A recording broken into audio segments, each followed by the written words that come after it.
సత్యం, లక్షణాలు, ప్రకృతి యొక్క లక్షణాలు. అది ధర్మం. అది బౌద్ధ ధర్మం కాదు, అది బౌద్ధ మతం కాదు, అది ప్రకృతి మతం, అది ప్రకృతి ధర్మం. అందుకే మీరు ప్రకృతి ధర్మం గురించి నేర్చుకోండి. ప్రకృతి ధర్మం.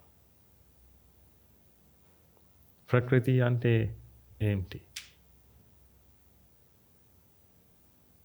ఈ ప్రకృతి ఎలా జరుగుతుంది? ఈ ప్రకృతిలో ఈ ప్రకృతి యొక్క లక్షణాలు ఏమిటి? అది తీసుకోండి, అది తెలుసుకోండి. అది బుద్ధ భగవానుడు ద్వారా మనకు లభించిన ధర్మం.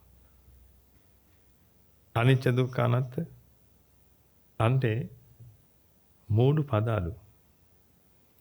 ఈ 3 పదాలు పాలి భాషలో ఉన్న పదాలు.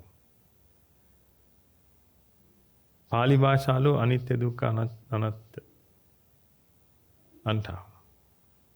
పాలి భాషలో ఈ 3 రకాలుగా పదాలు ఉంటాయి. ఇంగ్లీష్లో అది భిన్నమైనది, సింహలలో భిన్నమైనది, హిందీలో భిన్నమైనది. కానీ అనిత్య దుఃఖ అనాత్మ ఈ పదాలలో అర్థం ఉంది. అది అర్థం సమానం. అది అర్థం ఈ ప్రకృతిలో ఉంది. అందుకే ఈ అనిత్య దుఃఖ అనాత్మ పదాలు యొక్క అర్థం చేసి ఈ అర్థం ఈ ప్రపంచంలో వెతకడానికి ప్రయత్నించండి. ఈ అర్థం అనిత్య, ఈ అనిత్య పదాలలో అర్థం ఉంది. ఈ అర్థం ఈ ప్రపంచంలో వెతకడానికి ప్రయత్నించండి. ఈ ప్రపంచంలో, ఈ వైట్ బోర్డ్లో, మీ శరీరంలో, మీ జుట్టులో వెతకడానికి ప్రయత్నించండి. మీ మనస్సులో వెతకడానికి ప్రయత్నించండి.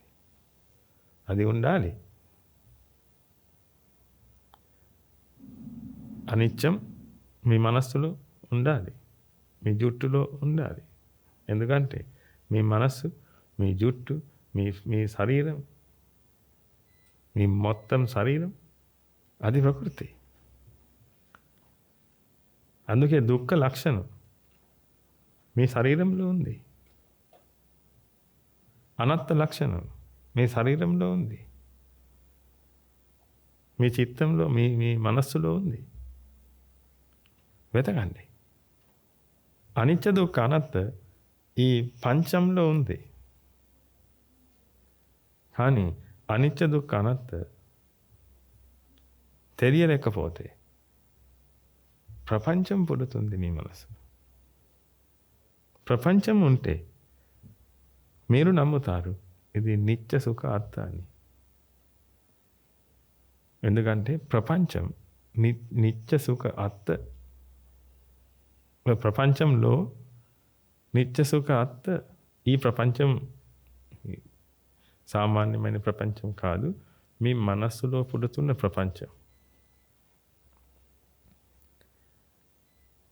అజ్ఞానం వల్ల, తృష్ణ వల్ల మీ మనస్సులో పుడుతున్న ప్రపంచం నిత్యమైనది, సుఖమైనది, అర్థమైనది అని మీరు నమ్ముతారు. అది మీకు తెలుసు. నిత్యమైనది అని మీకు తెలుసు. అందుకే అది ప్రపంచం.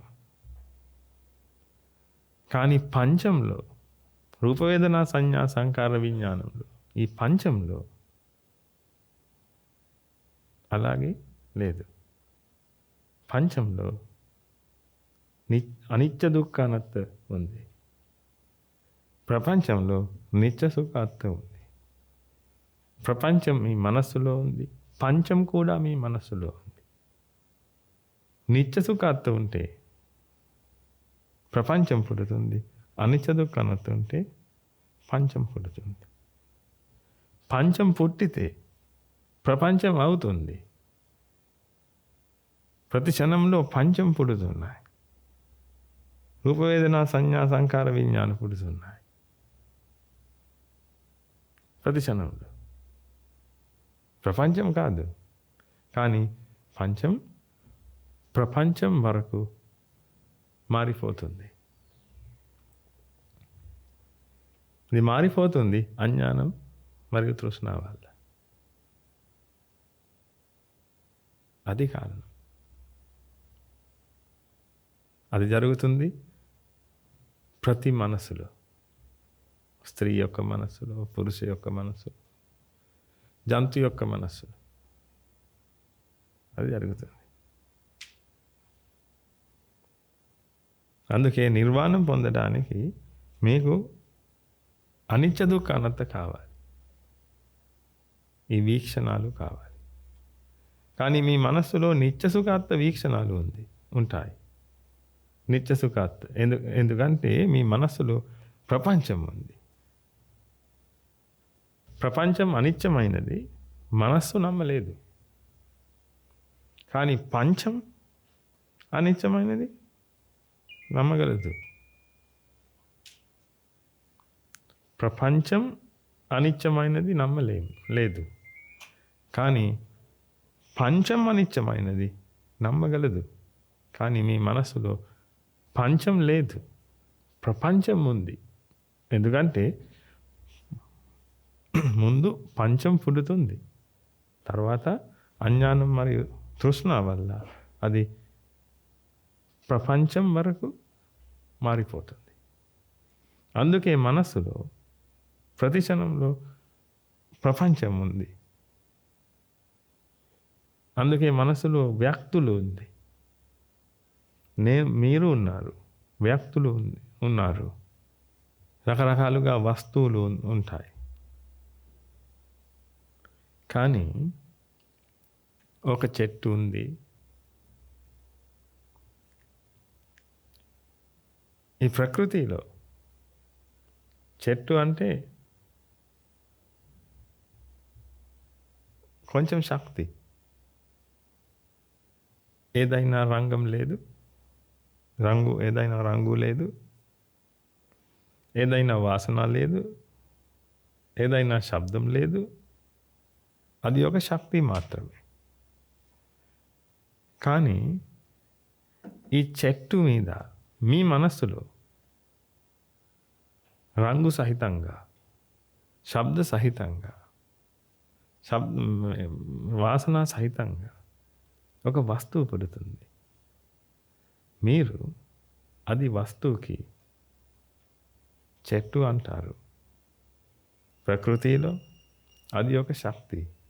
కానీ మీ మనస్సులో పుడుతున్న ప్రపంచంలో అది ఒక చెట్టు.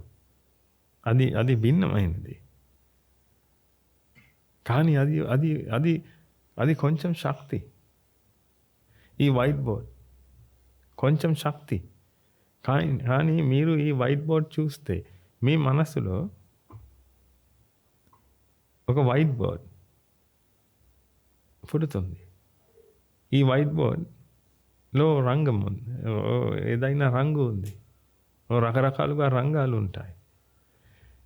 చెట్టు చూస్తే చెట్టులో రకరకాలుగా రంగాలు ఉన్నాయి. అందుకే మీరు నమ్ముతారు అది చెట్టు, అది ఒక స్థిరమైన వస్తువు, అది ఒక చెట్టు, ఇది వైట్ బోర్డ్. అందుకే ఇది చెట్టు, ఇది వైట్ బోర్డ్. ఈ వస్తువులు, ఈ రెండు రకాలుగా వస్తువుల్లో తేడా ఉంటాయి, తేడా ఉంది అని మీరు నమ్ముతారు. చెట్టు అంటే చాలా భిన్నమైన వస్తువు, వైట్ బోర్డ్ అంటే చాలా భిన్నమైన వస్తువు. అది భిన్నమైనది, అది స్థిరమైనది, అది విశేషమైనది. అందుకే అది విశేషమైనది అని నమ్ముతారు మీరు. ఎందుకంటే మీకు తెలుసు ఈ కారణం. మీకు అనుభవిస్తుంది ఈ కారణం. ఎందుకంటే అది ఒక చెట్టు. మీరు మీరు చెప్పారు అది ఒక చెట్టు అని. కానీ అది ఒక చెట్టు కాదు. అది ఒక శక్తి. ఇది వైట్ బోర్డ్ కాదు. ఇది శక్తి. ఈ శక్తిలో ఏదైనా రంగు లేదు. కానీ మీ మనసులో పుడుతున్న వైట్ బోర్డ్‌లో రంగు ఉంది. రంగు అంటే ఒక సంజ్ఞ. మనసులో ఆ సంజ్ఞ పుడుతుంది. తర్వాత మనసులో రూపం పుడుతుంది, వేదన పుడుతుంది, సంజ్ఞ పుడుతుంది, సంకార పుడుతుంది. చివరికి విజ్ఞానం పుడుతుంది. విజ్ఞానం వల్ల మీకు అది ప్రపంచం పుడుతుంది. చెట్టు అంటే రంగులు సహితంగా ఒక వస్తువు అని మీరు నమ్ముతారు. అందుకే చెట్టు అంటే చాలా భిన్నమైన వస్తువు అని మీరు అంటారు. మీరు నమ్ముతారు. తర్వాత అది ఒక విశేషమైనది అని నమ్ముతారు. అది ఒక విశేషమైన ఉంటే ఈ విశేషమైన వస్తువులు అనుభవించడానికి మీ మనసులో కోరిక పుడుతుంది. అందుకే బుద్ధ భగవానుడు చెప్పాడు, ఈ మొత్తం ప్రపంచం, మొత్తం ప్రకృతి అనంతమైనది అని. అనంతమైనది. ఇది సమానమే. ఏదైనా తేడా లేదు. మీ మనసులో పుడుతున్న పంచంలో తేడా ఉంది. అది మనం తెలుసుకోవాలి. లేకపోతే